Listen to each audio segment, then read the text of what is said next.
आज जब फ्लैशबैक में जाते हैं, जीवन के अतीत को भी याद करते हैं। जी, कौन से स्पोर्ट्स में मतलब एथलीट ही था, high jump, long jump, long race relay से लेकर सभी का था। जी, आगे चल करके उस एथलीट संजीव चौरसिया का क्या हुआ? वो एथलीट कोई करियर नहीं था, फैमिली बैकग्राउंड यहाँ से आ रहा था पॉलिटिक्स से, इसलिए रुझान इस तरफ चला गया। संस्कार से ही सहकार बनता है।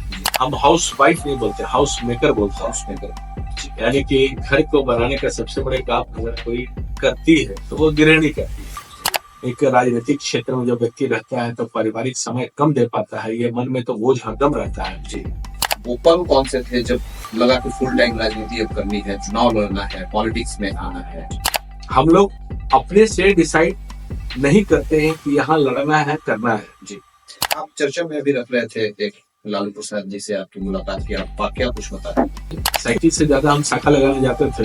जी, तो उस समय साहसी प्रवृत्ति के आप थे बचपन से। शुरू से है कि कोई भी हो, विचार से कभी ये नहीं, विचार ही सर्वोपरि है, इस विचार में सब आए, ये प्रयास उन्हें प्रारंभ से किया। प्रेरणा स्रोत कौन हुआ करते थे, कहाँ से प्रेरणा मिला करता था और मकसद क्या था? मैं तो स्वयं माननीय अटल जी का पैर दबाने का काम किया। बाबूजी जब आते थे तो मैं 5 वर्षों नहीं, मैं 10 वर्षों की रिपोर्ट कार्ड पे बात। कैसा रहा कार्यकाल 10 वर्षों? जनता का विश्वास, दीघा का विकास। जी, अटल जी लेकिन काफी महत्वपूर्ण सड़क है। हाँ, पर उससे भी महत्वपूर्ण एक विषय था, मच्छरों की समस्या बहुत ज्यादा है। बहुत चीज विषय जो है टेलीग्राफ के माध्यम से होता है।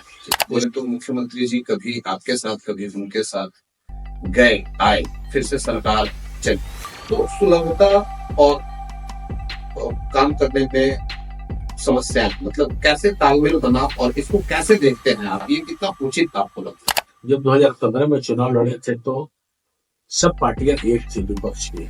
विकास कार्यों को करने में मतलब परेशानियों का सामना कितना करना पड़ा, या फिर वो क्या जनता का लॉस, कोई विकास का लॉस, ये लॉस नहीं दिखता है? बहुत परेशानी होती थी लोकल एमएलए के कारण। कि क्या एनडीए में सब कुछ ठीक है, मतलब सारे गठबंधन के बीच सारे तालमेल? तो हम लोगों का है प्रॉपर तालमेल और विपक्ष का है प्रॉपर घालमेल। माननीय चिराग पासवान जी ने बयान दिया है, तो स्वाभाविक रूप से हर चीज की क्लैरिटी समय के साथ अपना हो जाएगा। मतलब मुख्यमंत्री के चेहरे नीतीश कुमार ही हैं, समन्वय पूरी क्लियर है, क्लियरिटी के साथ आप लोग लड़ रहे हैं उनके चेहरे क्रिस्टल क्लियर। बिहार का इलेक्शन ब्लूप्रिंट क्या होने वाला है? विकास और विश्वास दोनों। यानी वक्त संशोधन बिल का जो माहौल बनाया जा रहा है, इसका कोई परिणाम चुनाव पे दिखेगा, कुछ असर, कुछ नफा नुकसान की अगर बात की जाए? नहीं, नफा नुकसान के विषय पे नहीं है, जैसे ट्रिपल तलाक, क्या नफा नुकसान की बात है? इस निंदनीय घटना को कैसे देखते हैं? इस घटना को जितना आगे बढ़कर उस भावना को जो उन लोगों के द्वारा किया गया है उसको कुचलने की भी आवश्यकता है। दीघा विधानसभा का महत्वपूर्ण होता है। दीघा के जो विकास हुए हैं, पूरी जनता का विश्वास था। तो सबसे महत्वपूर्ण वो कार्य कौन सा हुआ है जो आपने किया? जो मैंने कहा कि अपनी क्षेत्रीय जनता से आपके अपने संकल्प और आपके अपने वादे क्या हैं इस बार के चुनाव? इस बार के चुनाव का है कि जो आशीर्वाद देकर सबसे ज्यादा वोट से जिताने का काम हुआ है, उसी प्रकार से पुनः फिर से जिताने का काम है।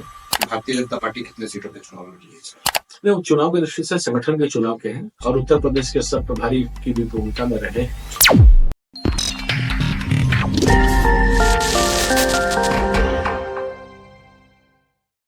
नमस्कार, एक बार फिर से स्वागत है आपका। बिहार इलेक्शन ब्लूप्रिंट 2025 कैसा होने वाला है चुनाव, कौन से होने वाले हैं प्रत्याशी, सारी चीजों पर नजर है हमारी बनी रहेगी, हम आपको बताते रहेंगे। इसी क्रम में हमारे खास कार्यक्रम परिचय पत्र में आज हमारे साथ बातचीत करने के लिए उपस्थित हैं भारतीय जनता पार्टी से जिला पटना दीघा विधानसभा 181 नंबर के वर्तमान विधायक डॉक्टर संजीव चौरसिया जी। संजीव चौरसिया जी कोई परिचय के मोहताज नहीं है, वैसे तो सभी जानते ही हैं आप इन्हें, तो आज इन्हीं से हमारी बातचीत होगी। आज इनका हम परिचय रिकॉर्ड करने वाले हैं, तो चलिए कार्यक्रम की शुरुआत करते हैं।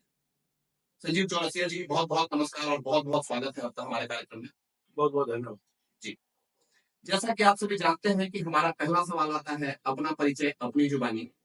ऐसे में विधायक जी, अगर आप कोई परिचय के मोहताज तो है नहीं, लेकिन हमारे कार्यक्रम का सवाल ही आता है पहला, अपना परिचय अपनी जुबानी।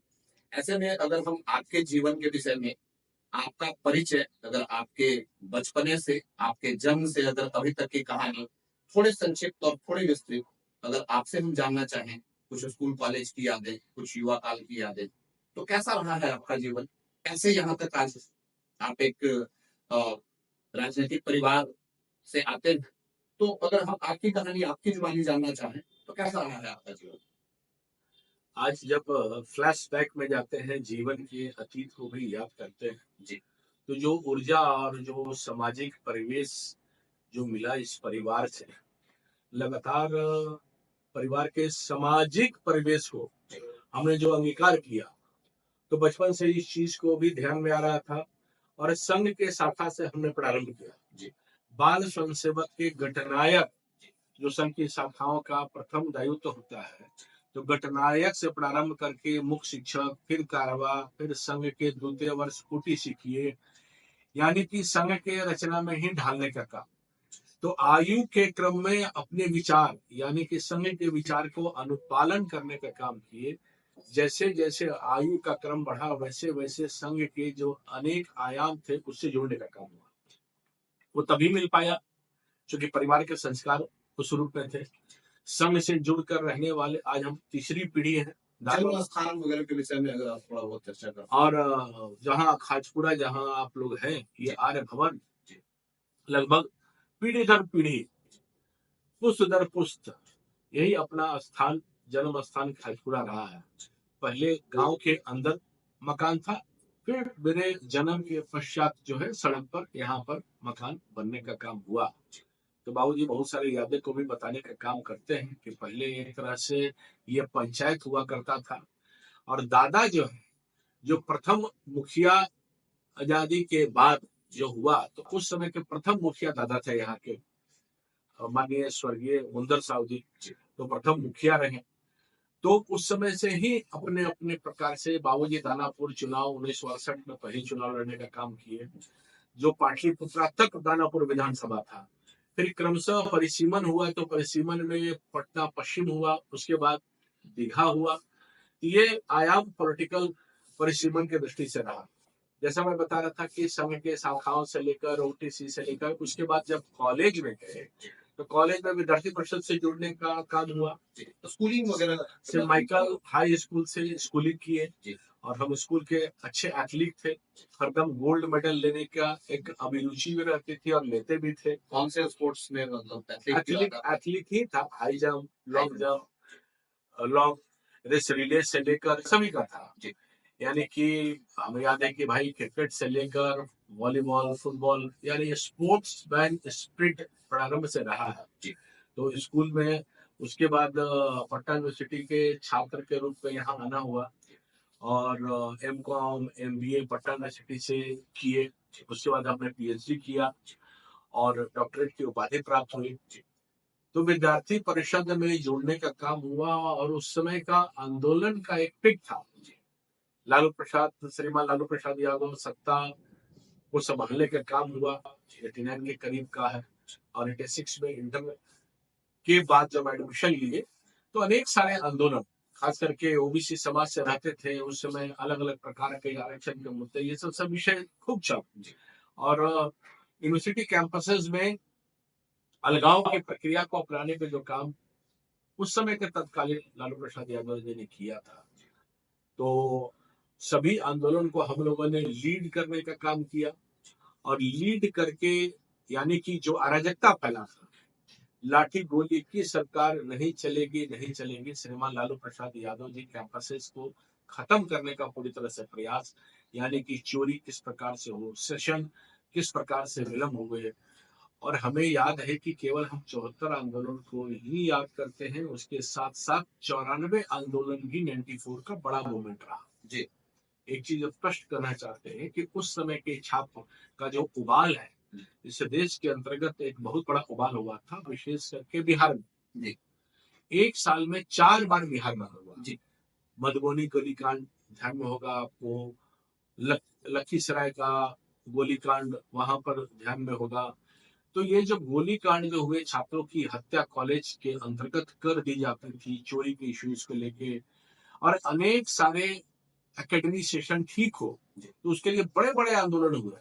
उस सबके अगुवा हम थे, यानी कि छात्र युवा संघर्ष वाहिनी समिति एक बनी थी, सभी संगठनों को मिला के। तो उस समय के संयोजक के नाते एक भूमिका को भी अदा करने का काम किए। तो जितने प्रकार के बड़े बड़े आंदोलन थे उसके नेतृत्व हमने किया। लाठियां चली, जेल जाना हुआ, गोलियां चली, सबका नेतृत्व सड़कों पर करते थे।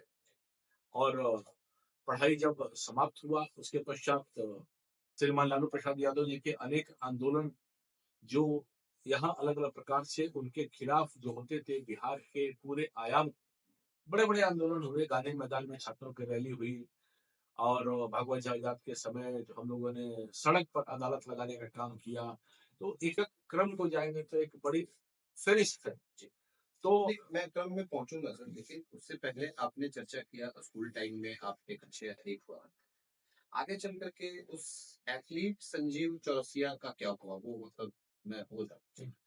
एथलीट कोई करियर नहीं था। एथलीट चूंकि समाज जीवन ही करियर था। हमने जब कॉलेज में गए तो उस समय भी स्टेट टेबल पर हमें याद है कि गांधी मैदान में स्टेट को रिप्रेजेंट किए। उस समय भी लॉन्ग जंप में फर्स्ट आए थे। तो वो करियर नहीं था, एक केवल मन की भावना थी कि स्पोर्ट्समैन को लेकर आगे बढ़ने का है, करने का है, पैशन का सर। एक पैशन था। तो उसको लेकर आगे बढ़े। पर जो समाज के रूप में सेवा का जो भाव था, पॉलिटिक्स में आना है, वो तो ध्यान में ही नहीं था। केवल ध्यान में था कि समाज के परिवर्तन की दिशा में जो भी भूमिका आपको आयु के हिसाब से मिले, यानी कि संघ में जब थे तो स्कूल तक उस गतिविधि को आगे बढ़ाए, कॉलेज कैंपसेस में आए तो विद्यार्थी परिषद की एक्टिविटी जितने प्रकार से हो सकते हैं, एक तरह से लंबे समय तक राष्ट्रीय मतलब वो एथलीट कहीं ना कहीं आगे जाकर के खो गया। खोया नहीं था जी। वो जीवन में अभी भी काम करता है जी। इसलिए वो एथलीट का स्वरूप नहीं रहता, तो वो संघर्ष के विभिन्न डायमेंशन जो राजनीतिक जीवन में अदा कर रहे हैं, शायद हम नहीं कर पाते अगर वही स्लो मोशन में चलते। पर अभी भी आज मेरे चाल से कोई चल के दिखा दे जी, नहीं चल सकता है। वो एथलीट आज तो भी जिंदा है। एथलीट आज भी जिंदा है जी। और चरे व्यक्ति अगर मन की प्रेरणा मिलती है तो उसी एथलीट का उसी ट्रैक से मिलता है।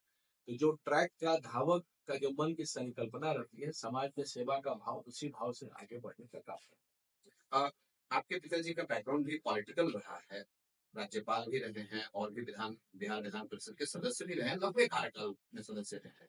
तो ये सब आपके स्टूडेंट लाइफ में, कॉलेज लाइफ में कैसे, जैसे आपने 2-3 बार आरएसएस की चर्चा कर दी, हिंदू वाहिनी की चर्चा कर दी आपने, और भी विद्यार्थी परिषद की चर्चा कर दी आपने। तो ये मतलब चूंकि पिताजी पॉलिटिकल थे, इस वजह से ये सारी चीजें थी, मतलब जुड़ाव कैसे, कनेक्शन कैसे एस्टेब्लिश हो रहा था? क्या ये पुश्तैनी या फिर यूं कर लें कि फैमिली बैकग्राउंड यहाँ से आ रहा था पॉलिटिक्स से, इसलिए रुझान इस तरफ चला गया? तो मैंने कहा ना कि पॉलिटिक्स में जाना ये विषय था ही नहीं जी। संस्कार से ही सहकार बनता है जी। तो संस्कार था कि संघ के शाखाओं में जाना है।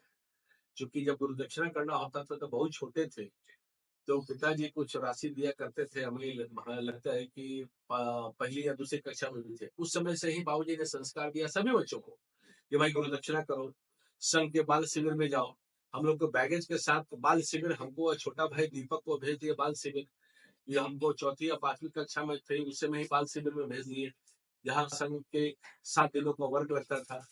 तो वो संस्कार मिला राजनीति के लिए नहीं, समाज के लिए, यानी देश के लिए जीना है, प्राथमिकता का आधार है। ये बीजारोपण बाबूजी ने शुरू से पूरे परिवार को किया। तो कहीं ना कहीं उसका प्रतिफल ये होता है कि आज दीपक छोटा भाई सहकार भारती जो संघ का है उसके राष्ट्रीय महामंत्री है। वो संस्कार रहा तब तो भैया वही है। छोटा भाई विदेश में था तो वो भी संघ के काम में था। बहन जो थी वो भी विद्यार्थी परिषद के वर्किंग में थी। यानी कि देश के लिए संघ से जुड़कर सेवा कैसे हो सकता है। उसके बाद जब हम छात्र बने, फैमिली में सभी बच्चों में ये बातें डाली आपके पिताजी ने स्टार्टिंग? हाँ पक्का, एकदम पक्का। कितने भाई और बहन, मतलब सिबलिंग्स की अगर मैं बात करूं तो कितने फैमिली मेंबर्स हैं, और अभी वर्तमान में कहाँ क्या कैसे? 4 भाई और 1 बहन है जी। सब अपने अपने भूमिका में है। एक बाहर अमेरिका में है भाई, बड़े भैया है। और 3 भाई हम लोग मिला के हुए और सिस्टर हैं। तो आज अलग-अलग प्रकार से जो ब्रदर इन लॉ हैं वो आईपीएस है। तो पारिवारिक रूप से भी जो संस्कार मिले हैं उसी का प्रतिफल होगा कि आयु बढ़ने के हिसाब से हम लोगों ने आगे बढ़ा। जब दोनों भाई कॉलेज में गए तो वो भी विद्यार्थी परिषद के वर्किंग में महान लगे जी, और हम पटना यूनिवर्सिटी के वर्किंग में थे। तो उस समय विद्यार्थी परिषद के जो मैंने बताया कि बहुत सारे चैलेंजेस थे, सब चैलेंजेस को फेस करते हुए, आंदोलन को फेस करते हुए आगे बढ़े। यानी कि एक वाक्य को छोटी से बताते हैं कि जब आशियाना गोलीकांड हुआ उस समय याद होगा कि कितने बड़े बड़े आंदोलन हुए हैं और ये घर का केंद्र बिंदु था। तो उस समय पिताजी लीडर ऑफ अपोजिशन थे, मैं विद्यार्थी परिषद में था, छोटा भाई वार्ड काउंसिलर में था। और जब पिटाई लगी तो सबको लगा जी, डा बंगला पे जब पिटाई लगी तो सबको लगा। तो एजुकेशन विदाउट हेजिटेशन ये हम लोगों के संस्कार में रहा। और बाबूजी केवल एमएलसी और राज्यपाल इस रूप में नहीं, आप देखेंगे तो अपनी भूमिका परिवार की आपातकाल की भूमिका सबसे ज्यादा रही है। बहुत कम परिवार होंगे, गिरफ्तारी होना अलग बात है जी, पर बहुत कम परिवार है कि जहां कुर्की जब्ती हुआ, जिसमें हम लोगों का भी घर है जिसमें कुर्की जब्ती हुआ 74 आंदोलन के समय, और इतने संपत्ति होते हुए बाबूजी डरने का काम नहीं किए। और 9 महीना जो आपातकाल का अंडरग्राउंड वर्किंग है, ये यही घर है। अगर आप देखेंगे तो प्याज के गोडाउन है, जो कैंपस है, और सड़क पर रहते हुए कभी भी उन्होंने डरने का काम नहीं किया। पे रोल पे गिरफ्तारी के बाद छूट कर आए। और आपातकाल अगर उसकी वाक्या हो तो वो आप अलग से चलाइए इस विषय पे कि आपातकाल चले तो है, हुआ तो है बिल्कुल, पर बैठकें जो होती थी वो कम जगह होती थी। तो ये एक अलग कहानी है। यानी कि 50-100 लोग अंदर अंदर बैठक में आते थे। माननीय गोविंदाचार्य जी, कैलाशपति मिश्रा जी, जेपी माथुर जी, माननीय रज्जू भैया जो संचालक रहे हैं, वो सब यहाँ आते थे। उनको कोड वर्ड से दरवाजा खुलता था। यानी कि माँ को बाबूजी ये नहीं बताते थे कितने लोगों को खाना देना है, केवल बताते थे कि कितना किलो चना खुलने का देना है। क्योंकि एक भी जानकारी होती तो सब अरेस्ट हो जाते हैं। बड़े से बड़े खुफिया तंत्र लगे हुए थे, पर इस घर के पता ही नहीं चल पाता था कि इतने लोग आते हैं जाते हैं। तो बैठकें होती थी, निकल जाते थे। तो बैठक का वाकया ये है कि रामायण का कोड जो बैठक में आते थे उनको पटना स्टेशन पे रामायण का कोड दिया जाता था। फिर महाभारत का डिकोड करके राजवंशी नगर में दिया जाता था। उसके बाद कोई अतिथि यहाँ आते थे तो एक प्रचारक उस समय रविंद्र भोकिल करके थे, वो पशु की आवाज निकालते, यानी मोर की आवाज निकाले तो माने गोविंद जी आ गए, और कोई पशु का आवाज निकाल रहे हैं तो माने कैलाश जी आ गए। इसलिए माने कैलाश जी का निक नेम उस समय का ताऊ जी है। इसलिए हम लोग सब लोग उनको ताऊ जी कहते थे बचपन से, ताऊ जी आ गए, ताऊ जी आ गए। तो ताज जीवन हम लोग ताऊ जी कहते रहे। तब जाके यहाँ दरवाजा खुलता था। तो इतने प्रकार के वाकया आपातकाल का 9 महीना चलाने का काम यहाँ पर जो रहा कि अकेले महिला माँ खाना भी बनाना, मसाला भी पीसना, और उस समय कोई गैस नहीं, कोई मिक्सी नहीं करके। तो महिला सशक्तिकरण का सबसे बड़ा एग्जाम्पल है माँ का कि किस प्रकार से सेवा। पर बाबूजी ने ये कहा कि कभी बनने के लिए नहीं ये हुआ, आपातकाल की भूमिका इसलिए है कि देश के आजादी की भूमिका में लोग लड़ रहे थे। एक पत्र माननीय बउआ जी का आपने सुना होगा, अशोक सिनेमा का जो मालिक रहे हैं जी जी, संघ चालक यहाँ के थे, बिहार प्रांत के। उन्होंने पत्र लिखा था उस समय तत्कालिक सरसंघचालक जी को, क्या आने वाला समय में दिखता है कि आपातकाल हटेगा? तो पत्र वहां से आया कि दिखता नहीं है। फिर भी लोगों ने बैठक करके अलग अलग प्रकार के जो सिस्टम चलते थे उस समय आपातकाल के पालन करने का काम किया। ये आजादी की आंदोलन की तरह था। ये तो बाद में जो पार्टी ने जिम्मेवारी दिया, दायित्व दिया, उसका निर्वाह बाबूजी ने किया। उसी प्रकार से मैं भी विद्यार्थी परिषद में रहते हुए युवा मोर्चा का राष्ट्रीय महामंत्री था, राष्ट्र और सिंगल महामंत्री बिहार से मैं था, युवा मोर्चा का राष्ट्रीय महामंत्री था जी, देश भर का प्रवास किया जी। आपने अपनी माता जी की चर्चा की, आप आपातकाल की चर्चा कर रहे हैं। आपकी माता जी मतलब वो उनकी अगर मैं थोड़ी बहुत चर्चा उनके बारे में अगर आप प्रकाश डाल पाए कि कितनी पढ़ी लिखी हैं, हाउसवाइफ हैं या फिर कुछ और भी उनका मतलब कैसे वो मैनेज कर पा रही थी, मतलब क्या उनको मतलब आपके फैमिली बैकग्राउंड यानी कि आपके नाना घर से कैसे संस्कार लेकर के आई थी और यहाँ कैसे मैनेज करना पड़ा था? आप लोग थोड़े बहुत तो इतना समझ ही पा रहे होंगे उसको। माता जी स्वर्गीय कमला देवी जी, जी। अभी तो पिछले लगभग 1.5 वर्ष पूर्व ही देवसान हुआ। तो माता जी जब विवाह होके आई तो वो एक सनातन परिवार से थी, यहाँ है तो हम लोग आर्य समाजी परिवार है। तो दोनों प्रकार का समन्वय कैसे बैठे, ये सबसे बड़ा एग्जाम्पल माँ से हम लोगों ने सीखा। और एक और महत्वपूर्ण जानकारी कि आर्य समाज के मैं बिहार का प्रधान हूँ। तो आर्य समाज की आज पीढ़ी दर पीढ़ी पिताजी के नाना महर्षि दयानंद सरस्वती जी को 1878 में दानापुर में बुलाए थे। तो सबसे बड़ा डॉक्यूमेंटेड जनेऊ आंदोलन जो हुआ वो दानापुर में हुआ।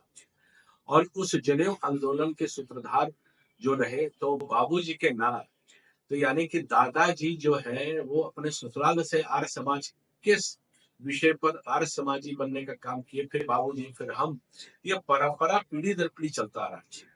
तो देश भर में यही मानते हैं कि सीधा स्वामी दयानंद सरस्वती जी ने जिन परिवार को किया वो परिवार हम लोग भी है। ये 1878 में बाबूजी के नाना दानापुर के उस समय बुलाने का काम हुआ। और आर्य समाज के नाते माता जी का कंट्रीब्यूशन रहा। पर सबसे बड़ी बात है कि 4 बच्चों को अच्छी पढ़ाई शिक्षा देना, बेटी है, सबको उसी संस्कार के साथ। पुराने समय में लोग कम पढ़े लिखे हुआ करते थे, तो थोड़ी एजुकेशन की अगर बात करें तो क्या आपकी माता जी का पर शिक्षा के साथ साथ सबसे बड़ी बात है कि समर्पण। जी। तो समाज के जो समर्पण है ये सर्वाधिक है, क्योंकि बिहार के कार्य समिति बैठक भी घर पे हो जाती थी और कहीं ना कहीं मेरुदंड करते थे वो माँ थी। शायद कहीं कोई ऐसा घर आपको मिलेगा कि जहाँ प्रदेश कार्य समिति हो जाती। तो झारखंड, यूनाइटेड झारखंड की हम बात करें, बिहार और झारखंड सब मिला के पूरी कार्य समिति की बैठक माननीय कैलाश जी, एक तरह से घर केंद्र बिंदु था, भारतीय जनता पार्टी का केंद्र बिंदु कार्यालय जो था घर ही अपना था। तो कुल मिला के सबके पिलर और हिलर समाज को देने का निरंतर ये मन का अगर संकल्पना था तो पूरे परिवार को बांध कर रखने का काम हुआ, तो वो माँ का हुआ। कितने कष्ट रहे पर कभी भी माँ को दिन में सोते हुए हमने नहीं देखा।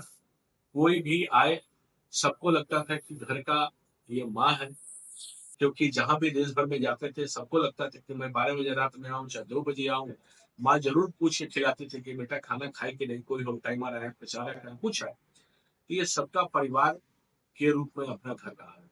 अभी माता जी नहीं रही, हमारे तरफ से एक श्रद्धांजलि है आपने छात्र संघ की बात की, आरएसएस की भी बात की, इस दरमियान में मतलब शादी का जिक्र आपने नहीं किया, पॉलिटिक्स की भी बात हो गई, सारी बातें हो गई, लेकिन फैमिली मतलब पारिवारिक जीवन की शुरुआत आपके कैसे हुई, आपकी मिसेज के विषय में और फैमिली में थोड़ी बहुत चर्चा करो। हम तो विद्यार्थी परिषद संघ में विस्तारक विचारक की भूमिका में निकलने वाले थे। फिर उस समय 97 में विवाह हुआ। थोड़ा परिवार में विलम्ब से होता है, विवाह तो थोड़ा विलम्ब से हुआ। और वाराणसी की है पत्नी। तो विवाह के पश्चात भी पत्नी को हमने कहा कि भाई हम लोग विद्यार्थी परिषद में रहे हैं, अब विद्यार्थी परिषद क्या है समझो। तो अधिवेशन ले 50वां वर्ष विद्यार्थी परिषद का स्थापना का था तो मुंबई ले गए। तो भाई देखो, फिर उसके बाद लखनऊ ले गए ताकि पत्नी को भी ध्यान में आया कि जिस परिवार में आया है वो परिवार में या जिनके साथ जीवन बिताना है वो समाज के किस दिशा में चलने वाला व्यक्ति है। तो उसके बाद मुंबई अधिवेशन में, तो मुंबई में जो हमने पत्नी को कहा कि भाई जिस भूमिका में हम लोग रखते हैं वो देखना पड़ेगा, देखो चलो, तो इच्छा व्यक्त की। तो 2 बार अधिवेशन में उस समय जाने का एक प्रयास भी हुआ, गई भी। और विद्यार्थी परिषद के अनेक आयाम को देखने का काम पत्नी ने भी किया। और वो भी संस्कार भारती से जुड़कर वर्तमान संदर्भ में काम कर रही है। उसके बाद एजुकेशन वगैरह की वो एमए की है, वाराणसी से है, संपूर्ण विश्वविद्यालय से की। एमए करने के बाद फिर हम हाउस वाइफ नहीं बोलते, हाउस मेकर बोलते हैं। हाउस मेकर यानी कि घर को बनाने का सबसे बड़े काम अगर कोई करती है तो वो गृहिणी करती है। और 2 बिटिया है, दोनों बिटिया अपने अपने पढ़ाई को कंप्लीट करते हुए एक डॉक्टर, हाउस मेकर की भूमिका के साथ साथ चूंकि प्रवास का क्रम, जब मैं युवा मोर्चा का राष्ट्रीय महामंत्री था, युवा मोर्चा का राष्ट्रीय उपाध्यक्ष रहा, प्रदेश का अध्यक्ष रहा, आप कल्पना कर सकते हैं कि घर में कितना रहना होता होगा। जी जी। इसलिए हाउस मेकर बोले कि बच्चों को पालना, बच्चे कैसे बड़े हुए, एक राजनीतिक क्षेत्र में जब व्यक्ति रहता है तो पारिवारिक समय कम दे पाता है, ये मन में तो बोझ हरदम रहता है जी। और बिटिया को कितने पिता से प्रेम रहता है ये बताने की आवश्यकता नहीं है जी। तो खुद स्वयं को लगता है कि अच्छे एजुकेशन दिए, सब दिए, पर समय जो है वो बच्चों के साथ देना नितांत आवश्यक है। ये स्वयं को भी लगता है और सभी से भी कहना चाहते हैं कि जो अगले पीढ़ी का विकास करते हैं उसमें समय सबसे बड़ा पैमाना होता है। तो ये तो पत्नी पर ही है कि जिस प्रकार से समय देके, जब मैंने माता जी की जो बात की, जिस प्रकार से समय देके सभी बच्चों को एक बेटर एजुकेशन, सब कोई इंजीनियरिंग किया है, कोई डॉक्टर किया है, कोई कहीं ना कहीं अपनी भूमिका में रहा है, तो कहीं न कहीं परिवार के उस संस्कार को पढ़ाना लिखाना कितना आवश्यक है। और विशेष करके राजनीतिक परिवार का तो पढ़ना भी जरूरी है, पढ़ाना भी जरूरी है बच्चों का। नहीं तो आने वाला समय नॉलेज बेस ही समय है। तो स्वाभाविक रूप से पत्नी ने जो समय देकर सब प्रकार से बच्चों को पढ़ाने से लेकर संस्कार देने का काम, ताकि वो जीवन पर्यंत बहुत सारी यादों के साथ जीवंतता के साथ आगे बढ़ने का काम होता है जी। तो पारिवारिक चर्चा हुई, फैमिली की चर्चा हुई, बच्चों की चर्चा हो गई। राजनीति में वो मूवमेंट कौन-सा था, वो समय कौन-सा था, वो पल कौन से थे जब लगा कि फुल टाइम राजनीति अब करनी है, चुनाव लड़ना है, पॉलिटिक्स में आना है? जबकि कथित तौर पे कुछ लोग जब आपकी पार्टी या यूँ कह लें कि भारतीय जनता पार्टी जब भी परिवारवाद की बातें किया करती है, तो कथित तौर पे कुछ अपोजिशन के लोग आपके परिवार को भी परिवारवाद के साथ जोड़ते हैं। तो वो समय कौन-सा था, वो पल कौन-सा था जब आपने डिसाइड किया या आप लोगों को डिसीजन लेना पड़ा कि अब फुल टाइम राजनीति में आनी है, चुनाव लड़ना है? ये भारतीय जनता पार्टी है जी। जैसा मैंने कहा कि हम राष्ट्रवाद के लिए समाज के काम के आगे बढ़ाने का काम किए जी। तो राष्ट्रवाद की परिकल्पना आयु के हिसाब से क्रमशः विचार को आगे बढ़ाने के लिए होते गया जी। संघ की जिम्मेवारी में, विद्यार्थी परिषद के कॉलेज की जिम्मेवारी में, निकलने के बाद युवा मोर्चा की जिम्मेवारी में, यानी कि क्लास 5वीं कक्षा से ही देश के लिए काम कर रहा है। और अब जब युवा मोर्चा का राष्ट्रीय महामंत्री बने, उपाध्यक्ष बने, फिर बीजेपी का महामंत्री बने, तो पार्टी डिसाइड करती है। हम लोग अपने से डिसाइड नहीं करते हैं कि यहाँ लड़ना है, करना है जी। पार्टी को लगा, मेरे को शुरू से प्रारंभ से था कि हमको चुनावी गणित से ही आगे बढ़ना जी। यानी कि समाज का सेवा का करना है तो डायरेक्ट इलेक्टोरल पॉलिटिक्स में आ जाए शुरू से। इसलिए कोई उच्च सदन के विषय पर आगे बढ़ने का काम हमने नहीं किया। जब भी हुआ तो संघर्ष से आगे बढ़कर चुनाव क्षेत्र मिलकर उसको नरिश करें। और मैं धन्यवाद देना चाहता हूँ पार्टी को कि पार्टी ने जहां जन्म लिए हैं, जहां पढ़ रहे हैं, जहां संघर्ष किए, वो क्षेत्र देने का काम किया। बिहार का सबसे बड़ा क्षेत्र अगर कोई है तो वो दीघा है। दीघा से प्रकृत करने का मौका दिया, यानी कि संगठन के अलग अलग भूमिका को अदा करते हुए आए, तब जाके पार्टी ने फिर, क्योंकि आज लोगों को दिखाई देता है कि तुरंत आए, तुरंत चुनाव लड़े, तुरंत माननीय का दर्जा मिलकर आगे बढ़े, पर उसके पीछे का पृष्ठभूमि देखिए कि पार्टी के लंबे समय तक बीजेपी का एक पार्ट का अलग है। यानी कि 2001 से अगर निकले तो अलग अलग भूमिका में अदा करता हुए तब जाके 2015 में तो वो अलग भूमिका, विद्यार्थी परिषद में उसके पहले 13-14 साल रहे वो अलग है, संघ में उसके पहले रहे वो अलग है।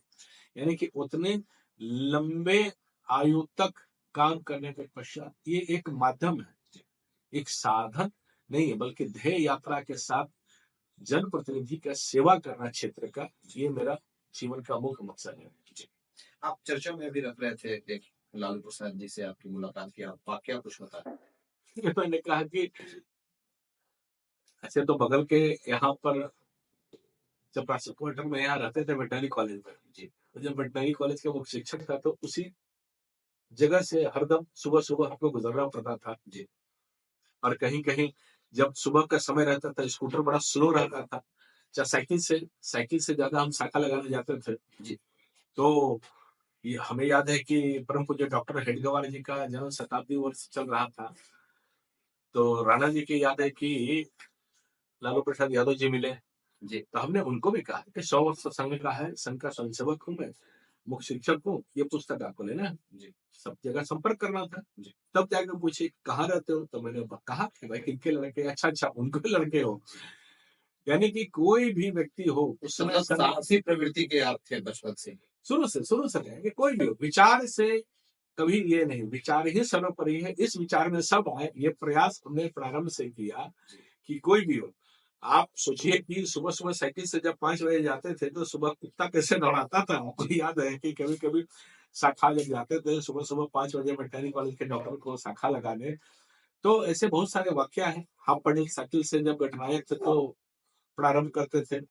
उसके बाद साइकिल, तब स्कूटर, तब गाड़ी, जी, यानी कि सब होते हुए भी साधन का उपयोग उस रूप में नहीं, बल्कि जिस भूमिका में उस भूमिका को काम करना ये रहा है। जी।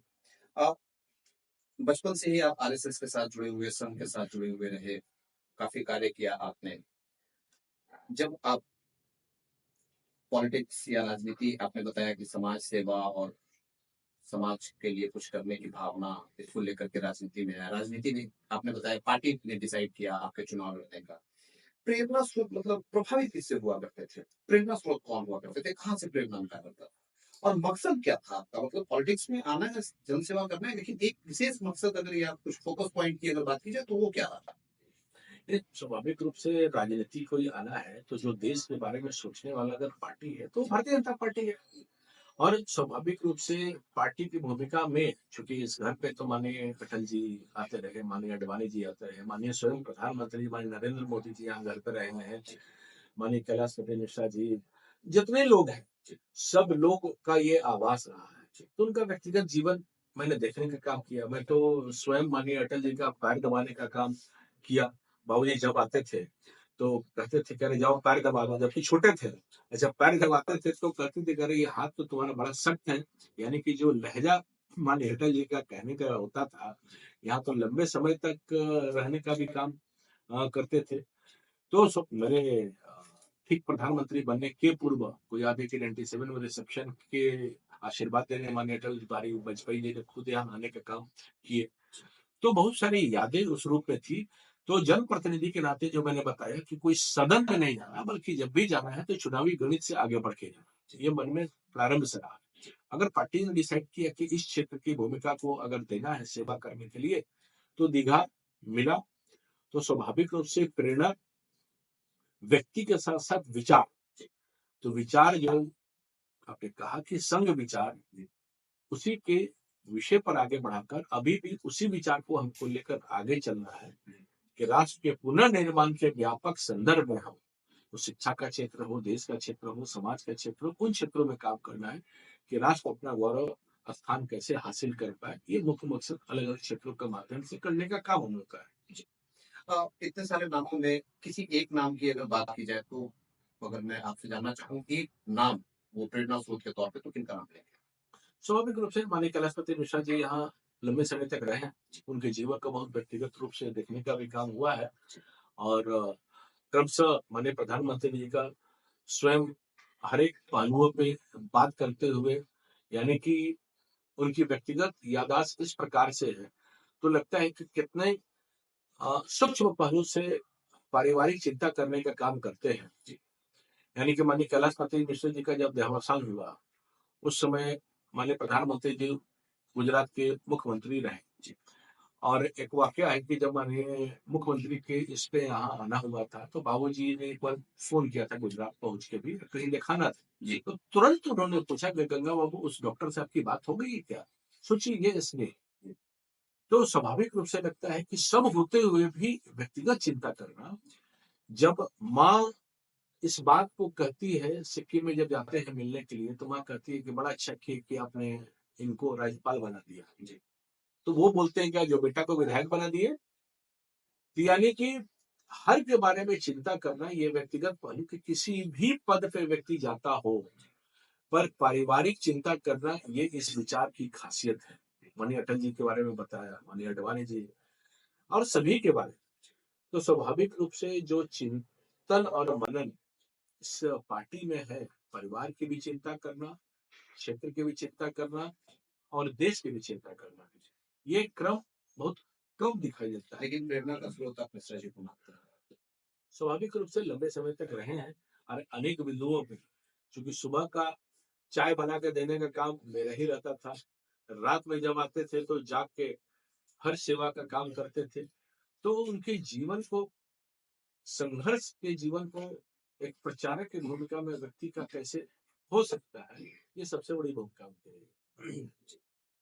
अब थोड़ी राजनीतिक चर्चा पे हम लोग आते हैं और आपके विधानसभा की तरफ पहुंचते हैं। या बिहार विधानसभा चुनाव आने वाले समय में होने वाला है, कार्यकाल समाप्त होने वाला है। सबसे पहले तो लोग रिपोर्ट कार्ड की बात किया करते हैं। आप दीघा से 2 बार के विधायक हैं बैक टू बैक। तो मैं 5 वर्षों नहीं, मैं 10 वर्षों के रिपोर्ट कार्ड पे बात करूं। कैसा आपका कार्यकाल? विकास की बात करें तो किन विकास कार्यों को फोकस किया आपने और कहाँ तक सफल कर पाए अपने आप को, अपने मकसद में?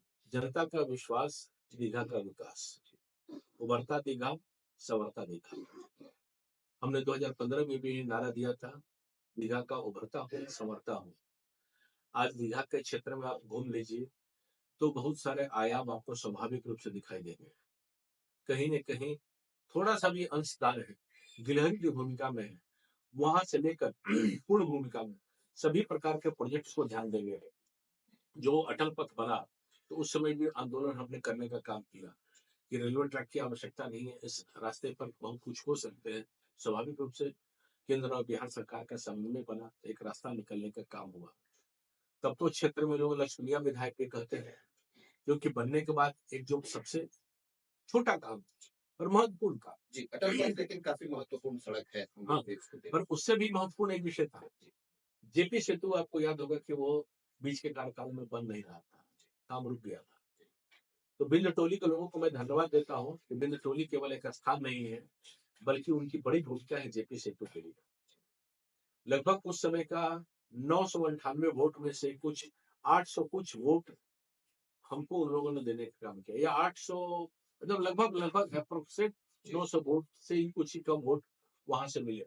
जब हमने आग्रह किया कि भाई उन लोग विस्थापित होने के लिए सरकार से तय थे, पर नहीं हटने के कारण पिलर एक नहीं बन पा रहा था, इस कारण से जेपी सेतु का पूर्ण भूमिका नहीं आ पा रही थी। तो मैं धन्यवाद देना चाहता हूँ, जब आग्रह किए तो आज बिंद टोली यहाँ से निकल के दूसरी जगह गुरुजी की तरफ गया, तो उसके बाद प्रोजेक्ट स्टार्ट हुआ।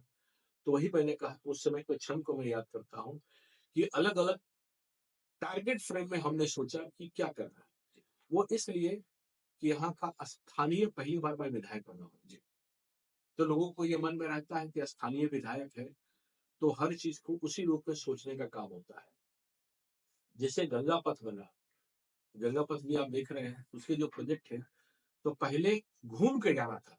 तो हमें लगा मन में कि भाई ये गंगा पथ में घूम के जाना है, तो दीघा के वासी तो गंगा जी के अपने छत्ता पर से केवल गंगा जी देखेंगे, जाएंगे कैसे? तो हमने विधानसभा में शून्यकाल किया, पत्राचार किया।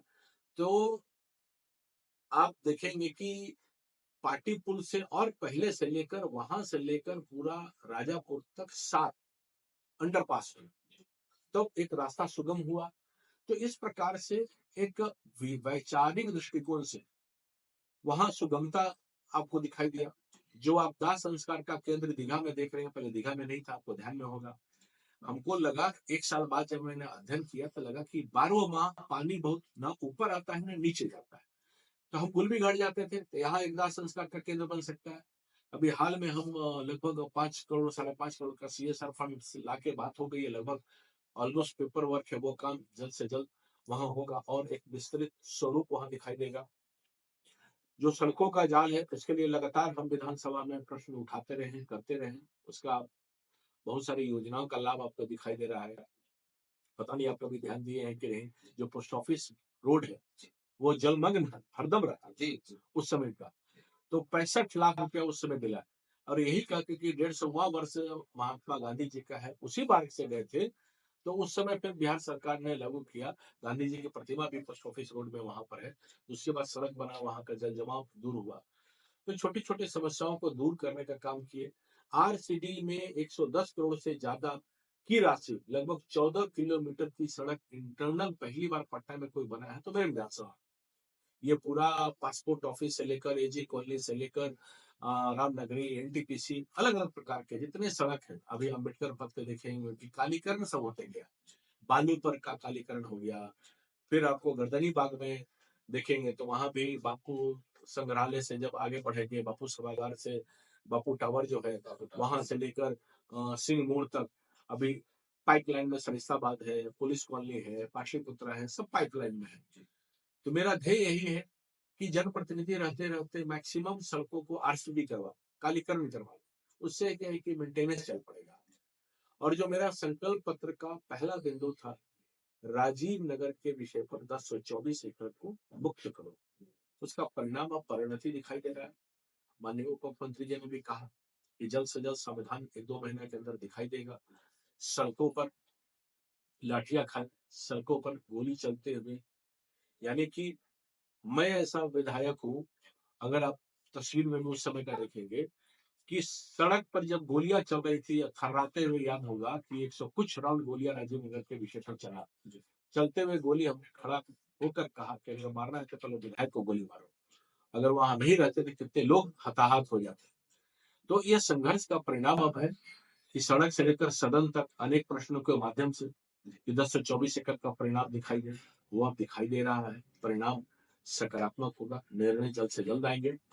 साथ ही साथ दीघा के जो सड़क बनने की बात है, 181 करोड़ की राशि स्वीकृत हो गई, टेंडर हो गया, वो आपको दिखाई देगा। बाबा चौक का 101 करोड़ का, जो बाबा चौक से लेकर आनंदपुरी होते हुए कुर्जी होते हुए निकलेगा। कुर्जी का अभी अलग है, आनंदपुरी से उधर होते हुए अलग निकलेगा, और वन विभाग से भी जो नाला निकल के आनंदपुरी जाएगा वो अलग है। तो सबकी योजना स्वीकृत हो गई है। तो बड़ी योजना को भी टेकअप करने का काम, समग्र योजना के माध्यम से जिन सड़कों का मायाजाल बिछा नहीं सकता है, साथ ही साथ हॉस्पिटल के लिए सभी केंद्रों पर हॉस्पिटल का निर्माण को आगे बढ़े, ताकि एक वेलनेस सेंटर के रूप में सब स्थान पे हो। सरकार इस पर विचार कर रही है। पोस्ट ऑफिस जो पाटलिपुत्रा में नहीं था, या पटेल नगर जी, उसको भी देने का काम हुआ। तो शिक्षा भी है, स्वास्थ्य भी है। स्वास्थ्य के आईजीएमएस आपके सामने है, कितने बेडेड हो गए, लगातार वहां वृद्धि हो रही है। फिर आपको ऑर्थोपेडिक के लिए बड़ा केंद्र बिंदु हो गया है। तो शिक्षा, स्वास्थ्य और सड़क स्वच्छता, तो हमने नारा भी दिया है कि स्वच्छ दीघा स्वस्थ दीघा, यानी कि दीघा को स्वच्छ रखना है तभी स्वस्थ हो सकता है। कूड़ा पॉइंट जो हटने का था, तो पाटलिपुत्रा से वहाँ एन कॉलेज के पास वहाँ हटने का भी काम हो गया है। जिस क्षेत्र में जा रहा है वहाँ 12 करोड़ का टेंडर भी हो गया है, तो वहाँ भी कवर्ड होके काम लगे इसका। तो बड़े बड़े प्लानिंग के साथ हमने रचना किया है जी। कुछ दर्शकों, कुछ कार्यकर्ताओं, आपके मैं कह सकता हूँ कि आपके वोटर्स ही रहे हैं, दर्शक थे हमारे, उनकी एक शिकायत थी कि विधायक जी से मिलेंगे तो ये आप रखेंगे जरूर। मच्छरों की समस्या बहुत ज्यादा है आपके, यूं कह देता हूँ कि पूरे पटना शहर की है। कुछ उसके विषय में आप लोगों की प्लानिंग है, सोच है, कुछ विचार किया हो?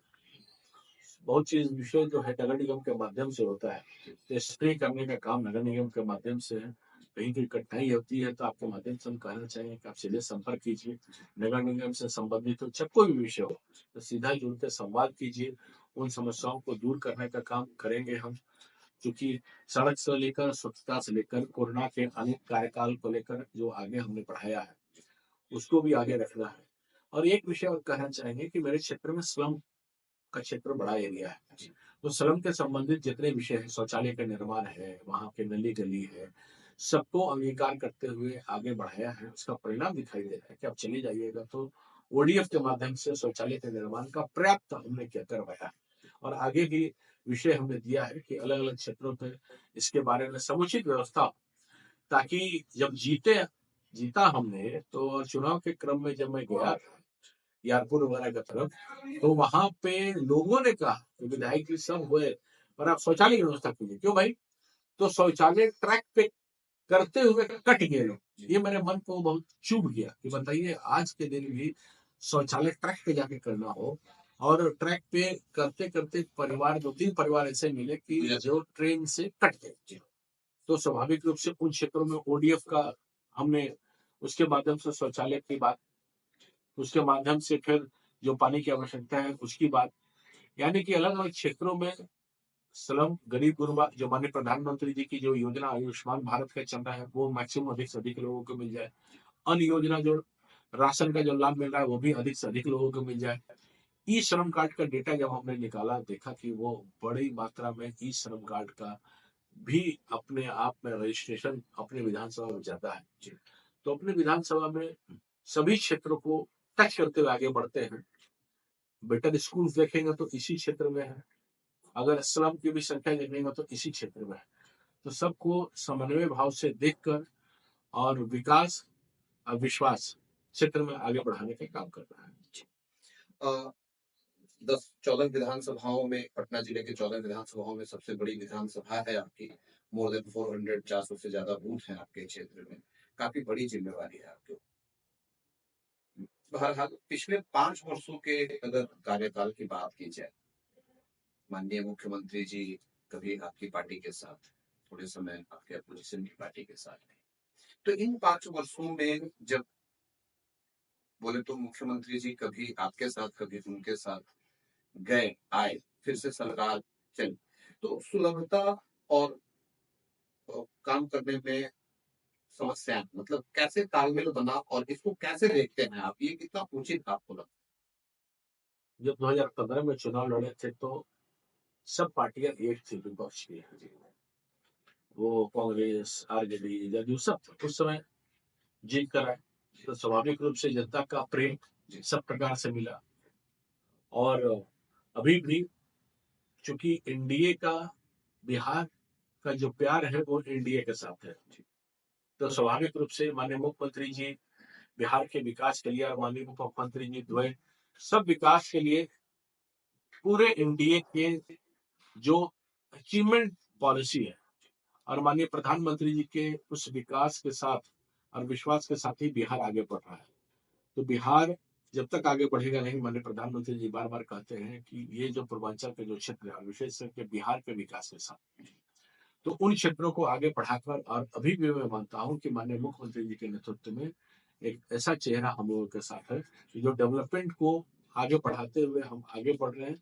तो माननीय प्रधानमंत्री जी और माननीय मुख्यमंत्री जी और माननीय उप मुख्यमंत्री जी का एक कंबाइंड अप्रोच के साथ बिहार के विश्वास के साथ हम आगे बढ़ रहे है?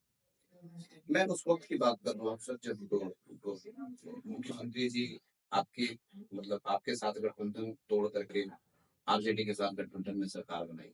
विकास कार्यों को करने में मतलब परेशानियों का सामना कितना करना पड़ा, या फिर वो क्या जनता का लॉस, कोई विकास का लॉस, ये बहुत लॉस नहीं दिखता है? बहुत परेशानी हमको नहीं होती थी। लोकल एमएलए के कारण इसी विधानसभा में हाईकोर्ट भी है, सचिवालय भी है, एयरपोर्ट भी है, विधानसभा है, राजभवन है, सब इसी विधानसभा में। तो स्वाभाविक रूप से एक व्यक्तिगत परिचय के कारण कहीं भी कोई कठिनाई नहीं होती थी। और मैं तो यही मानता हूँ कि भाई जो सिस्टम में सब रहते हैं वो राजनेता हो चाहे ब्यूरोक्रेसी हो, अगर विकास और विश्वास के साथ आप आगे जाइएगा तो सब खुले बाहों से आपको एक्सेप्ट करने को तैयार रहते हैं। और उसी का परिणाम है कि जब मैं चुनाव लड़ा 2020 का, तो बिहार में सबसे ज्यादा मतों से जीतने का काम हुआ, यानी कि 38% में 49,000 से जीत हासिल हमने की। तो ये सबका प्रेम और विश्वास ही है कि सभी क्षेत्र सभी लोगों का विश्वास के साथ विजय हासिल करने का काम किया जी। आप वर्तमान में बिहार और यूपी दोनों ही राज्यों के चुनाव प्रभारी भी हैं। पूर्व में आप प्रदेश महामंत्री रहे हैं भारतीय जनता पार्टी के। इस नाते मेरा एक प्रश्न है कि क्या एनडीए में सब कुछ ठीक है, मतलब सारे गठबंधन के बीच सारे तालमेल, वर्तमान चुनाव को मतलब अब आने वाले चुनाव के मद्देनजर सब कुछ ठीक लग रहा है? स्वाभाविक रूप से जो प्रेम और स्नेह है तो हम लोगों का है प्रॉपर तालमेल, और विपक्ष का है प्रॉपर घालमेल। तो घालमेल और तालमेल में अंतर है। तो तालमेल की जो प्रक्रिया है वो सहज और एक ध्येय और निष्ठा के साथ है कि बिहार का विकास करना है। जो घालमेल है केवल सत्ता के लिए है। तो विपक्ष का घालमेल हर एक समय परिवर्तित होने का काम होता है। कभी कांग्रेस डराते हैं आरजेडी को, कभी आरजेडी डराती है कांग्रेस को, तो कभी माले को, तो कभी उनको। ये जो ट्रायंगुलर और फोर रेक्टेंगुलर वर्क फोर्स है वो अपने आप में वो लोग चिंता करने का काम करते हैं। पर यहाँ तालमेल के साथ बिहार का विकास ये सबसे बड़ा लक्ष्य है। माननीय चिराग पासवान जी ने बयान दिया है बिहार की राजनीति को लेकर के, बिहार में चुनाव लड़ने को लेकर, कैसे देखते हैं? स्वाभाविक रूप से हर चीज की क्लैरिटी समय के साथ अपना हो जाएगा। मानी चिराग जी भी बार बार कहते हैं कि भाई बिहार, बिहारी फर्स्ट, तो इस थीम के साथ बिहार फर्स्ट, तो स्वाभाविक रूप से बिहार की चिंता सबको है। सब चाहते हैं कि बिहार आगे निकले और उसी तरुणाई के साथ बढ़ने का काम हो। इस बयान को लेकर के कुछ कथित मीडिया पे या फिर कुछ बातें बन रही है कि शायद सब कुछ ठीक नहीं चल रहा। मेरा प्रश्न यहीं से ही आया। ऐसा ऐसी कोई बात नहीं। जो हमने कहा कि प्रॉपर तालमेल है, जहाँ घालमेल है तो उनसे पूछिए। एक बार क्योंकि विपक्ष जो है उनको तालमेल हो ही नहीं सकता, क्योंकि उनका दृष्टिकोण कुछ और है। पर यहाँ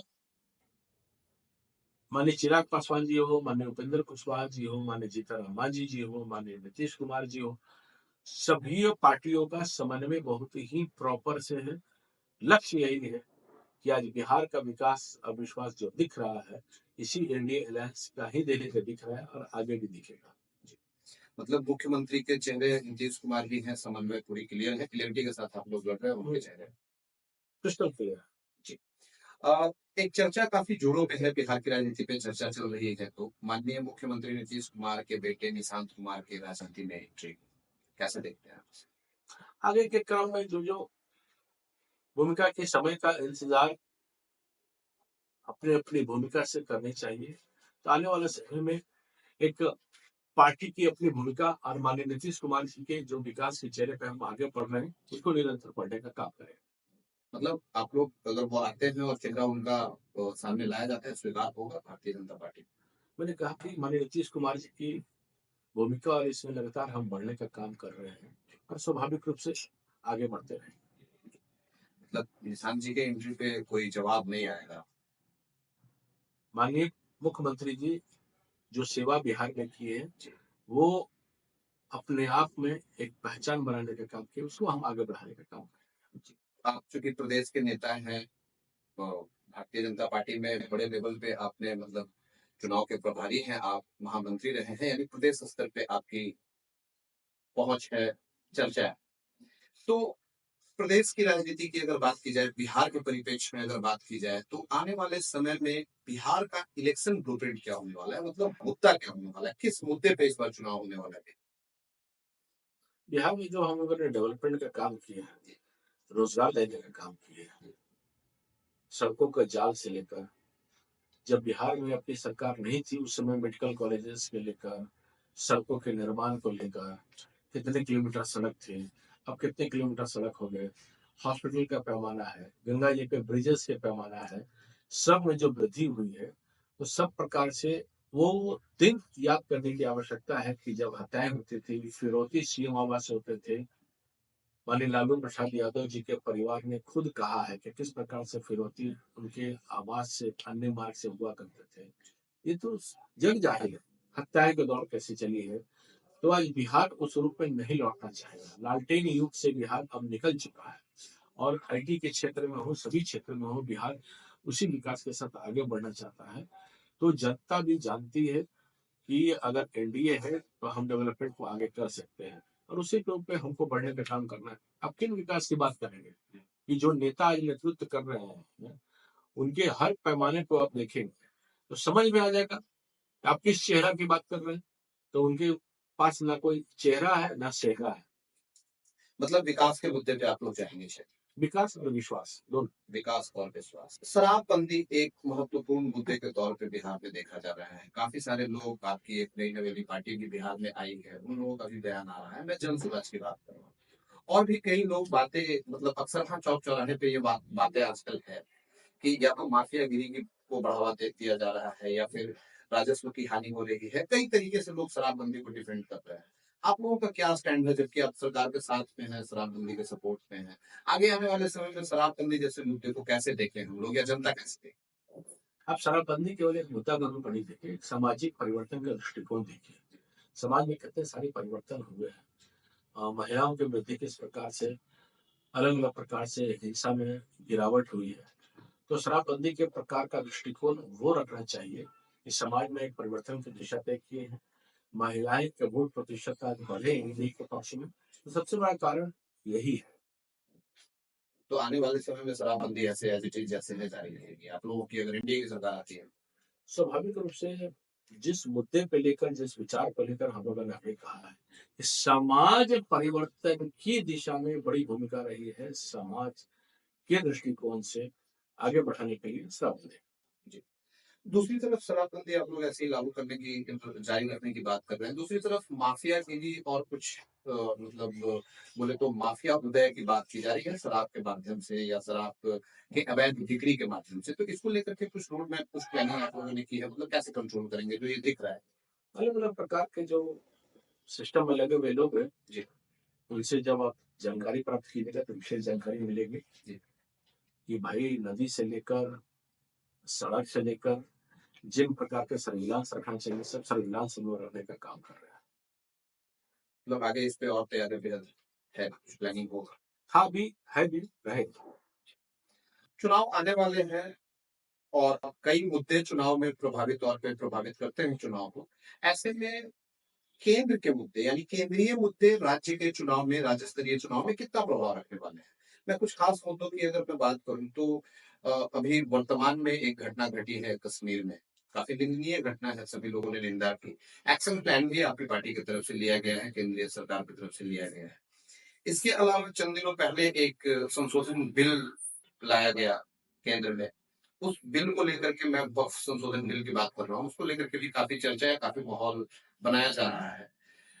तीसरा एक पॉइंट अगर मैं बात करूं तो एक माता सीता की मंदिर की चर्चा माननीय गृह मंत्री जी के सभाओं में की गई है, उनके तरफ से बोला गया है। तो ये सारे केंद्रीय मुद्दे राज्य के चुनाव में या राज्य स्तरीय चुनाव में कितना प्रभाव रखने वाली है, क्या होता है? प्रभाव इसलिए रखे कि हर विषय पर कि कोई केंद्र और राज्य का विषय नहीं, मुद्दा मुद्दा होता है। जी। माता सीता के दृढ़ निश्चय है कि राम मंदिर के तर्ज पर माता सीता, माँ जानकी के स्थान को, प्रेरणा धाम को विकसित करने का जो लक्ष्य है, ये आस्था का विषय है, ये मुद्दा का विषय नहीं है। उस आस्था से हम आगे बढ़ रहे हैं। वक्फ बोर्ड की जब जबकि बात, अपोजिशन तो सवाल उठा रहा है, क्योंकि उनके पास सवाल की घेरा करने के लिए कोई फेरा नहीं है, तो घेरा और फेरा का अंतर वो समझ नहीं पा रहे। वो फेरा लेते रहे विषयों को, घेरा तो डालने का काम करते ही रहेगी जनता। तो स्वाभाविक रूप से हम ये मानते हैं कि वक्फ बोर्ड वाले विषय पर मैं जेपीसी के सामने पहला विधायक रहा कि जो कमेटी के साथ रिप्रेजेंट किया, क्योंकि मेरे विधानसभा में दो मुद्दे हैं। एक 10 नंबर तालाब गर्दनीबाग का है कि जो बदले होने के बाद भी अभी भी वक्फ बोर्ड क्लेम करता है कि मेरी उनकी संपत्ति है। शेखपुरा में जो मरगज बन गया, वो गैर मुजर्रबा आम जमीन थी, उस पर मरगज बनने का काम हुआ। तो वक्फ बोर्ड जो हड़पने के सीधी संस्था जो बन गई थी, उस पर नकेल देने का काम हुआ है कि जो गरीब मुसलमान भाइयों को जिसका लाभ मिले, वो नहीं होकर कुछ लोगों की, चुनिंदा लोगों को कब्जा और जमीन लेने की जो एक परस्पर भाव जो समा गया था, स्वाभाविक रूप से उसमें परिवर्तन हुए हैं और इसका लाभ नीचे तक गरीब मुसलमानों को मिलने का भी काम होगा। और जैसे मैंने बताया कि माँ जानकी का वो मंदिर के निर्माण के लिए संकल्प शक्ति के साथ हम आगे बढ़ रहे हैं। तो हर आस्था के साथ अपने विचार पर सरकार तय करती है कि हमको कैसे आगे बढ़ना है। जी। यानी वक्फ संशोधन बिल का जो माहौल बनाया जा रहा है, इसका कोई परिणाम चुनाव पे दिखेगा, कुछ असर, कुछ नफा नुकसान की अगर बात की जाए? नहीं, नफा नुकसान के विषय पे नहीं है। जैसे ट्रिपल तलाक, क्या नफा नुकसान की बात है? पर समाज में जो कृति है, उस कृतियों को तो समझना पड़ेगा। वक्फ वाला विषय पर देश में क्या अंतर्राष्ट्रीय स्तर पर कहाँ इस प्रकार का बिल है? ट्रिपल तलाक का अंतर्राष्ट्रीय स्तर पर कहाँ इस प्रकार का बिल है? पर ये कांग्रेस के समय जो लागू किए गए तुष्टीकरण की नीति पे, यानी कि तुष्टीकरण की नीति के आधार पर हमको वोट की राजनीति करनी, ये कभी भारतीय जनता पार्टी ने, एनडीए ने कभी तय ना किया है, ना करेगा। उन मुद्दों को भी समाप्त होनी चाहिए जो समाज के लिए हितकर नहीं है। तो स्वाभाविक रूप से जैसे कश्मीर के विषय पर क्या बताइए, धर्म और कलमा पढ़ सकते हो तो छोड़ देंगे, धर्म के नाम पर जिस प्रकार से हत्याएं की दौड़ चली कि शर्मसार हुआ पूरा देश। आज देश के अंदर बौखलाहट है। किस प्रकार से ये एक्शन तभी है क्योंकि जनता का रिएक्शन है। तो जनता के रिएक्शन से एक्शन है। और माननीय प्रधानमंत्री जी, गृह मंत्री जी, माननीय राजनाथ सिंह जी, सब लोगों ने मिलकर जो सामूहिक निर्णय, जो 5 निर्णय हुए उसके समक्ष सामने है जी। तो इस प्रकार के ठोस निर्णय नहीं होंगे तो आने वाले समय में इस प्रकार की दौर जो है, आतंकवाद गतिविधियों की संलिप्तता, ये सब चलते रहेगी। क्योंकि पहले की सरकार ने तुष्टीकरण की नीति पर सत्ता को चलाने का काम किया है। यहाँ तुष्टीकरण का नहीं है, यहाँ भारत का विश्वास और जनता के आत्मविकास के साथ है। वो आप पे आरोप लगाते हैं, आई मीन आप पे, आपकी पार्टी के ऊपर मेरा कहना है, वो आप पे आरोप लगाते हैं कि ये जो कश्मीर में घटना घटी वो 370 और इतने वर्षों से हिंदू मुस्लिम जो आप लोगों ने किया है इसका ही परिणाम वहां पे दिख रहा है, ऐसी बातें आ रही है सर। वही हमने कहा कि उनके ऊपर कोई विषय नहीं रहा। 370 हटने से जिन लोगों को सबसे ज्यादा लाभ हुआ है, अनुसूचित जाति के लोग हैं, उनको परमानेंट नौकरियां नहीं मिल रही थी। आज उनसे पूछिए कि उन लाखों लोगों को जो नौकरियां ऐसे समाज के नहीं मिल पा रहे थे, जो वही थे, जो 370 हटने के कारण एक देश एक राष्ट्र की भूमिका में आए, नहीं तो दो झंडे लगते थे, दो राष्ट्र की परिकल्पना में चल रहे थे हम लोग। तो ऐसे अनेकों योजनाएं हैं, यानी कि 100-150 भी योजनाएं को भी अगर गिनती करेंगे, केंद्र की कोई भी योजनाओं का लाभ नहीं मिल पा रहा था राज्य में। तो राज्य में योजनाओं का लाभ ना मिले, राज्य कैसे विकसित ना करे, यानी कि कश्मीर जो है वो विश्व के सेंट्रल पॉइंट पर विकास के गतिविधि का केंद्र जो पहले था, कश्यप के समय का, महर्षि कश्यप के समय का आप देख सकते हैं कि कश्मीरियत को किस प्रकार से हर एक चीज पर हम लोगों ने आगे बढ़ाने का काम किया, कि कालखंड में कैसे कैसे घटनाक्रम बढ़े। तो आज फिर से वो वापस हम चाहते हैं।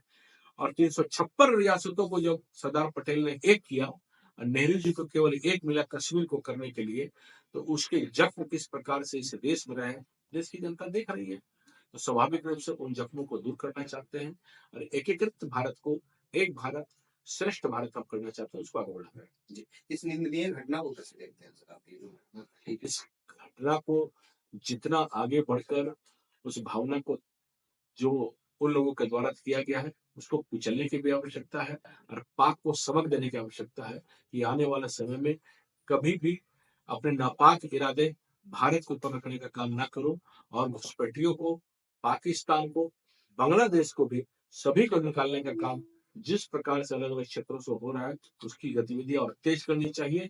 और पाकिस्तान की भूमिका को पूरे विश्व के मानस पटल पर जो अलग थलग पड़ गया है, पाकिस्तान को भी सबक देने की आवश्यकता है। और धर्म के आधार पर जिस प्रकार से घिनौना काम हुआ है वो आने वाला समय में ना हो, इसकी सबक देने की भी आवश्यकता है। एक बार फिर से हम लोग लौटे आपके विधानसभा की तरफ, यानी दीघा विधानसभा की तरफ अगर हम लोग पहुंचे और इधर यहाँ की बात करें, यहाँ के विकास की बात करें या यहाँ के मुद्दों की बात करें, तो आने वाले चुनाव में दीघा विधानसभा का महत्वपूर्ण मुद्दा क्या हो, या दीघा विधानसभा में कौन से मुद्दे पे आप लोग चुनाव लड़ने वाले हैं? दीघा विधानसभा का महत्वपूर्ण मुद्दा क्या दीघा के जो विकास हुए हैं, पूरी जनता का विश्वास है। 10 से 24 एकड़ के जो मामले हैं उसको लगातार हमने आगे बढ़ाया है, संविधान की दिशा में हम आगे भी बढ़ रहे हैं। और आने वाला समय के जो जो व्यवधान अलग अलग क्षेत्रों के जो रहे हैं, वो स्वाभाविक रूप से अब डेवलपमेंट के अरेना में अगर दीघा का मानेंगे तो एक बड़ी संकल्पना अपने आप में है, जिसको हम लेके आगे बढ़ रहे हैं कि रिवर फ्रंट की स्थापना को कैसे आगे बढ़े। और जो मैंने माना कि श्रम कार्ड अधिक से अधिक गरीब गुरबा को संसाधन से लेकर ज्यादा से ज्यादा हम आयुष्मान भारत के रीच को आगे बढ़ाने का काम करें। ज्यादा से ज्यादा जो शिक्षा स्वास्थ्य के लिए, जो शिक्षा के क्षेत्र में भी बड़ा काम अपने को हुआ है, तो जो और काम है जिसको हम आगे बढ़ा सकते हैं, हम क्षेत्र में अनेक आयाम को आगे बढ़ाया है। तो स्वाभाविक रूप से जो सरकार की इच्छा है कि सुरक्षा सबसे बड़ी है, तो आज 3-4 साल में आपको परिणाम दिखाई देंगे कि जब राजीव नगर के नाला पड़ जाएंगे, बाबा चौक के नाला पड़ जाएंगे, 224 एकड़ का जो फ्री है वो जल्दी उसके निदान निकलने वाले हैं। तो सब प्रकार की एक भूमिका और विकास जो है वो दीघा के क्षेत्र में ही दिखाई देगा। पूरे पटना को परिलक्षित करके प्रतिबिंब करता है, वो दीघा विधानसभा करता है। तो आने वाला समय में बहुत सारे परिवर्तन जो कहीं ना कहीं किसी न किसी पाइपलाइन के माध्यम से रुका हुआ है, उसके परिणाम एक सकारात्मक दिखाई देंगे। मतलब ओवरऑल विकास ही मुद्दा होगा चुनाव? विकास मुद्दा था, डेवलपमेंट है, और जो शेष इरादे हैं उसको हम आगे बढ़ाने का काम करेंगे। जी, अब विकास की बात बात चल रही है, दीघा विधानसभा की बात चल रही है, ऐसे में अगर एक प्रश्न ये है कि अगर आपके पूरे राजनीतिक कार्यकाल की मैं बात करूं या फिर 10 वर्षों के कार्यकाल की अगर मैं बात करूं, तो सबसे महत्वपूर्ण वो कार्य कौन सा हुआ है जो आपने किया, जो आपको लगता है कि ये बहुत महत्वपूर्ण कार्य था जो विधानसभा, दीघा विधानसभा में ये होना चाहिए था और ये हो गया, तसल्ली है? जो मैंने कहा, जी। बेनीतोली के हटने के बाद जेपी सेतु का निर्माण का मन में बहुत एक सुकून का क्षण अपने आप में दिखाई देता है। इस जेपी सेतु में गिलहरी की भूमिका थी, पर भूमिका थी जो राजीव नगर का नाला है, बाबा चक का नाला है, 10 से 24 एकड़ का जो परिणाम आ जाएगा, तो ये सुखद क्षण जो मेरा संकल्पना में पहला एक शपथ पत्र अपने आप में था। फिर 400 एकड़ में जो बिजली बंद का जो मामला था, जो नहीं हो पाया था, फिर से उसको रेगुलेट कराने का काम, जो मैंने बताया कि शमशान घाट का है, वहाँ निर्माण के लिए उसको गति देते हुए और इसके बेटरमेंट के लिए उसको ठीक करने की आवश्यकता है। श्रम को और सुदृढ़ीकरण करें कि केवल भाषण के मुद्दे ना रहो, बल्कि इसका परिणाम भी दिखाई दे। साथ ही साथ जिनको मकान आवंटित की बात करनी है, उसके लिए भी विशेष पहल हमने की है कि जमीन की उपलब्धता हो जाए, ताकि उस दिशा में हम आगे बढ़ पाए। और रोजगार की दृष्टि से, चूंकि जब विधानसभा में जाते हैं तो आईटीआई का एक बड़ा केंद्र बिंदु है, वहाँ रोजगार मेला में जाते हैं, तो रोजगार में भी एक बड़ा सेक्शन को रोजगार मिलने का काम हुआ है। तो जिन विषयों की थोड़ी सी गति धीमी रही है, उनको और हम तेज करने का काम करेंगे। पर गति को प्रगति की दिशा में तय किया है, करते रहें, करते रहें। जी। वैसे तो जनसंपर्क आपका, मैं जब आपके कार्यालय यहाँ पहुंचा तो यहाँ भी मैंने देखा कुछ लोग आपको घेरे हुए थे, कुछ लोग पहुंचे हुए थे आपसे मिलने के लिए। क्षेत्र में भी आप जा रहे हैं, जाते ही हम लोगों से मिलते ही जुलते हैं, मतलब आपके विधानसभा के लोगों के बीच में आप रहते हैं, ये हमारे पास रिपोर्ट है। जाते हैं, मिलते जुलते रहते हैं, चुनाव हो न हो लोगों से आप मिलते हैं। लेकिन चुनाव के क्रम में जब आप जा रहे हैं, आने वाले चुनाव की बातें चल रही है, ऐसे में चुनाव को लेकर के दीघा विधानसभा की मैं बात करूं तो आपकी अपनी क्षेत्रीय जनता से आपके अपने संकल्प और आपके अपने वादे क्या हैं इस बार के चुनाव को लेकर? इस बार के चुनाव का है कि जो आशीर्वाद देके सबसे ज्यादा वोट से जिताने का काम हुआ है, उसी प्रकार से पुनः फिर से जिताने का काम हो, ताकि आपके विश्वास के साथ जो विकास हुए हैं और हर प्रकार को हम जब आगे बढ़ाते हैं विषय को, तो कहीं से न कहीं जनता की जो शक्ति है, जो 4.5 लाख से ज्यादा की जो वोटर है और लगभग 12 से 15 लाख की जो आबादी है, तो इस क्षेत्र के जो विभिन्न डायमेंशन है, उन डायमेंशन के विधि को आगे बढ़ाते हैं। जल जमाव का जो क्षेत्र है, जो मैंने बताया कि सम हाउस, पंप हाउस सबके निर्माण अलग अलग क्षेत्रों में हुए हैं, तो जल जमाव के दृष्टिकोण से राहत मिले, जो अलग अलग विषय को पुनः दोहराने का काम करते हैं कि विकास के पैमाने में जो व्यवधान थे अलग अलग प्रकार से, उसको भी ठीक करने का काम करेंगे। और शिक्षा के क्षेत्र में अधिक से अधिक, रोजगार के क्षेत्र में पैमाना की गति को और बढ़ाए, ताकि स्कूल के स्तर तो बढ़े ही हैं, उसको और बढ़ाए। स्वास्थ्य के क्षेत्र में जो ह्यूमन डायमेंशन को हमने तय किया, उसको और बढ़ाने का काम करें। और स्पोर्ट्स के एक्टिविटी को जो बढ़ाने का काम किए हैं, उसको थोड़ा सा और गति देने की आवश्यकता है कि स्पोर्ट्स के क्षेत्र में भी आगे बढ़ने का काम। आपने स्पोर्ट्स की बात की तो कुछ आपके मतलब कुछ पब्लिक की बात मेरे सामने मुझे याद आ गई है।